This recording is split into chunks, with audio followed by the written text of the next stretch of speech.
agency over right now for this period of time? Because it seems like it's happening quicker every year. You've got that early couple of days where you can get deals done. How has it evolved? It has evolved, but there is still free agency. Our pro department is looking at free agents that we're going to pursue probably after the draft. I think that our focus right now is on the draft. You know, we're so close now, and a few weeks ago we were so far away. But now it's almost like you wake up tomorrow and it's here. I'm figuring we'll be tinkering with that board all the way up to about the 7th hour, the 8th hour of the draft, when everybody go home. And even when you come back on draft day, you still look at that board and wonder, do you have it right?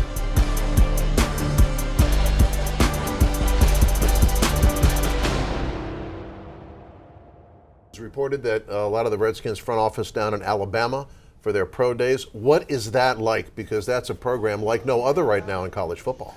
Well, you know, it's one of the dominant programs in college football history, when you look at it. And we're fortunate that we got a lot of very good players from Alabama. They're a great resource for us to tell us about their prospects that are coming out in the future years. And we get a nice welcome when we go to Alabama. I think what has happened too, you know, the schools get a lot of publicity, especially the big schools.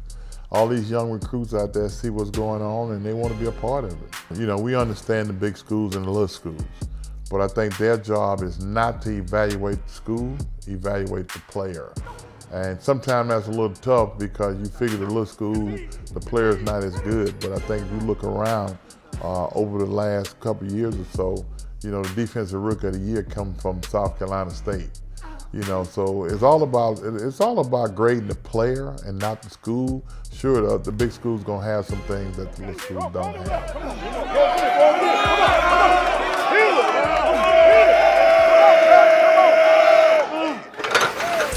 Yeah. Well, we look at it, everything's just a piece of the puzzle when you're trying to figure out the player.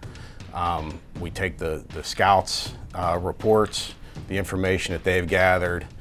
We take the information that we gathered at the Combine and the Pro Days, and then we also have the coaches' opinions.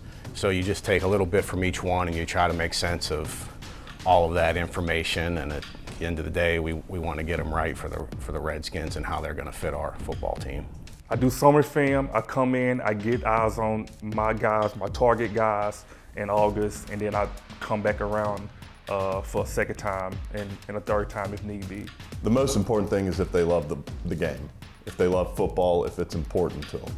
Obviously the talent's going to place them where they get placed, but as far as a character standpoint, what you want, what's really going to make your team is a guy that loves the game. How do you know a guy loves the game?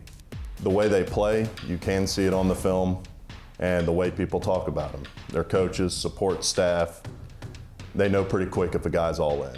It's exciting, man, just going through the process, and you know, you do all this work figuring out all the background and watching the tape, and you know, you feel strongly about a certain guy, and when they're there and you have the opportunity to pick them, and then now they're a Redskin, it's really exciting.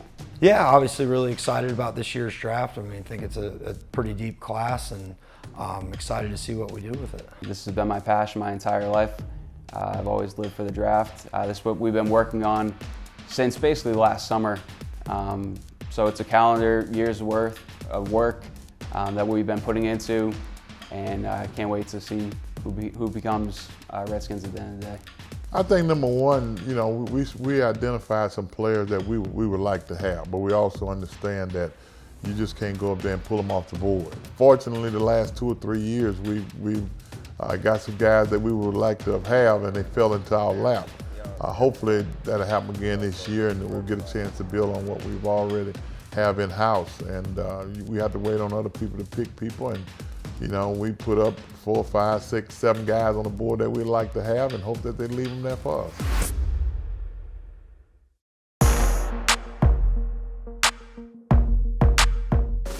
Yeah, as you know, there's a lot of work goes in. You know, the last 2.5 weeks, the scouts has been in town. Spent a lot of time going over players and fixing the board, and you know, ready for this week. I think we got it as close to right as the way we see it as it's going to be. There's not a whole lot that can be done that hadn't been done already, so that's where we are at this point. Hey, Doug, when we talked in Indy, you said if a quarterback's there at 15, that's the easy choice. in the time since you guys have traded for Case Keenum, how has that changed your approach to this draft looking at quarterbacks? Well, the National Football League is a quarterback league, and Case has done a good job over the last couple of years, you know, where he's been, and you know, we needed a quarterback, and we was able to trade for Case. But that does not put us out the rim of picking a quarterback if it's one there that we like at 15. We don't know who's going to be there. It all depends on the board, who's high on the board at that particular time. If that quarterback is the highs and we got to pick, 9 out of 10 is going to be the quarterback. But if it's not, that's a discussion. Doug, is there a scenario out there where you would envision trading up from 15? And if so, how far would you be willing to go? Is that a situation where you might even try to get into the top 10? Well, I've said all along, the chance of trading up is a lot slimmer than trading back. I think where we are and what we're trying to do here with this football team, you know, we don't make a move either way. We got to work with what we have. We feel pretty good about that. But I'm going to go on the record and say that's a possibility that we won't trade up. But it's a great possibility we'll trade back if that opportunity came. Last year, pre-draft, you told us a few times we got to get better at running back. Is there a position group you're going into this draft saying we've got to get better? This is a talent deficiency. There's a bunch of positions at this time, JP, that we got to get better at. And, you know, I think it'd be unfair just to name one, but I think it's also fair to give the defensive line the credit for where they are. But I'm not going to sit here and say we got to get better at any other position, which we know we got to get better overall as a football team.